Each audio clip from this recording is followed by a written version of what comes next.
نحمده ونصلي على رسوله الكريم اما بعد فاعوذ بالله من الشيطان الرجيم بسم الله الرحمن الرحیم مولا صلی وسلم دائما ابدا علی حبیبک خیر خلق کلہم۔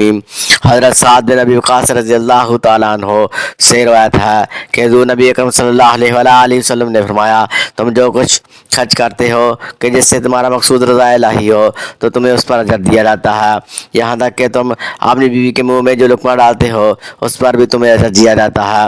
حضرت عبداللہ بن عمر رضی اللہ تعالیٰ عنہ سے مروی ہے کہ حضور نبی اکرم صلی اللہ علیہ وسلم نے فرمایا، کبیرہ گناہوں میں سے ایک یہ بھی ہے کہ آدمی اپنے والدین پر لعنت کرے۔ عرض کیا گیا، یا رسول اللہ صلی اللہ علیہ وسلم، کوئی آدمی اپنے والدین پر کس طرح لعنت کر سکتا ہے؟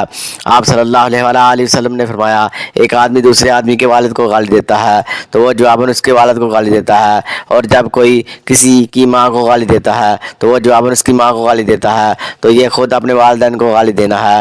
مزید اچھی ویڈیو کے لیے چینل سبسکرائب کریں، ویڈیو کو لائک اور شیئر کریں، اپنی رائے کا کمنٹ میں اظہار کریں۔ شکریہ۔